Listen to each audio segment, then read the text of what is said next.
लोग बोलते हैं बूंद बूंद से सागर भरता है, लेकिन लोग गलत बोलते हैं। तो हेलो दोस्त, तो welcome to my new vlog. तो जैसे कि आप सब लोगों को पता है कि मैं कुछ दिन पहले गांव आई हूँ और आज मम्मी और भाभी जा रही थी खेत। तो मैंने सोचा क्यों ना मैं भी इन लोगों के साथ खेत चली जाती हूँ, थोड़ा घूम के आ जाऊँगी। घर पे रहते रहते बोर हो गई हूँ।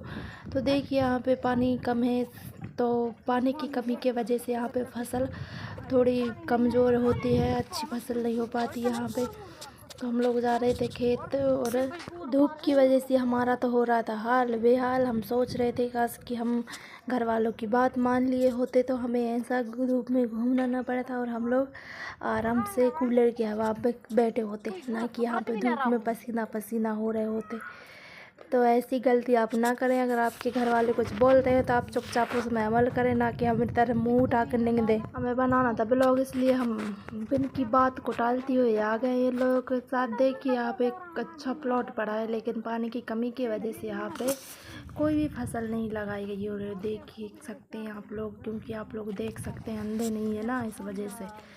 आगे जाके आपको दिखाते हैं। यहाँ पे मेला भी लगता है और यहाँ पे एक बहुत बड़ी नदी है जो बहुत अच्छी लगती है देखने में। मतलब मुझे तो उस नदी से बहुत डर लगता है, क्योंकि बहुत ही बड़ी नदी है। और देखिए आप लोग यहाँ पे मतलब कोई भी नहीं चल रहा है इन दोनों के अलावा। और हम तीनों लोग यहाँ पे इस जंगल में मतलब भटक रहे हैं जिस भटकती आत्माओं की तरह। कोई लोग नहीं दिख रहा है हमें दूर दूर तक। लोग तो क्या, हमें तो बंदर भी ना दिख रहे हैं यहाँ पे।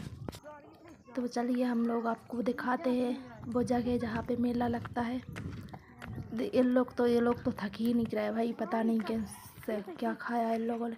तो देखिए हम आ गए यहाँ पे जहाँ पे मेला लगता है। ये वो जगह जहाँ पे मेला लगता है पता नहीं कब लगता है, लेकिन मेला लगता है यहाँ पे शिवरात्रि के बाद लगता है। ये हमारी भाभी है जो आगे आगे चल रही हैं, क्योंकि इनकी आदत है यहाँ पे चलने की, इसलिए तो थक ही नहीं रही। लेकिन हम तो बहुत दिनों क्या कभी गए ही नहीं इतने दूर पैदल चल के। तो देखिए यह है ये है वो नदी जिसके बारे में मैंने आपको बताया था। और हम लोग आ चुके हैं खेत जाने के बाद हमें तो लग गई थी बहुत तेज़ प्यास। और ये लोग मुझसे बोल रहे थे कि वीडियो बनाना बंद करनी तो गिर जाइए, क्योंकि पत्थर बहुत है इस जगह पे। और देखिए शाम भी हो चुकी है, हम लोगों को दिख नहीं रहा था। हम तो शाम को आ गए खेत। हमें लगी थी प्यास, तो मैंने बोला भाभी कि पानी कहाँ मिलेगा मुझे। तो भाभी बोल रहे हैं कि यहाँ पे पानी तो मिलेगा नहीं, देखो नदिया में झिरिया खोदना पड़ेगा तुम्हें। तो हमने सोचा चलो चल रहे हैं झिरिया। तो भाभी लेके जा रही हैं। अभी ये देखिए खेत भाभी का। और हमारी हालत देखिए धूप की वजह से कैसी हो गई। और हम खोद रहे थे झिरिया लोग बोलते कि बूंद बूंद से सागर भरता है, लेकिन ये झिरिया भर ही नहीं रही थी। हमें इतनी तेज प्यास लगी थी, देख सकते हैं आप लोग। तो गलत बोलते बूंद बूंद से सागर, तो क्या झिरिया नहीं भर रही है। और देखिए ये पूरी नदी बंजर ज़मीन की तरह पूरी सूखी डली, यहाँ पे पानी नहीं है बताओ। और यहाँ पे नदी में चल रहे हम लोग, तो यहाँ पे ऐसा लग रहा है जैसी रात हो चुकी, लेकिन रात नहीं हुई है अभी। तो हम चले खेत फिर से। तो देखिए ये है हम लोगों के मेहनती जो काट रहे हैं पिसी। हम इन लोगों को लगता है कि हम काटने नहीं आता, इस वजह से लोग ना हमें बोला ही नहीं कि तुम पिसी काटो करके।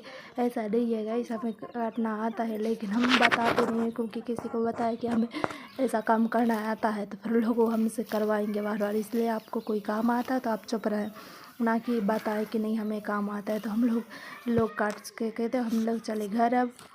तो देखिए हो चुकी है शाम, हम निकल चुके हैं अपना यंत्र उठा के घर के लिए। और धूप शाम हो गई थी बहुत ज़्यादा। तो फिर थोड़ी देर पहले भैया का फ़ोन आया कि वो हमें लेने के लिए आ रहे हैं करके। और ये मम्मी ने बाल्टी में रखे मेरे कपड़े, जो कि मैं धोने के लिए लेके आई थी। और शाम हो चुकी है, इसलिए फ़ोन का कैमरा ज़्यादा साफ रिकॉर्ड नहीं कर पा रहा है दोस्तों वीडियो। तो हम लोग फाइनली मतलब घर के लिए निकल चुके हैं। और पता नहीं अब हम कब आएंगे कि नहीं खेत, क्योंकि हम तो बहुत थक चुके हैं यहाँ पे आने के बाद। और ये हम आपको दिखा तो नहीं पाए नदिया पास जाने के बाद, क्योंकि नदी में ना मतलब नदी में बहुत डर लगता है मुझे, इस वजह से। और हम थोड़ी देर बाद आ चुके हैं घर, क्योंकि हमारे घर आते आते 7 बज चुके थे। तो मिलते हैं अगले ब्लॉग में।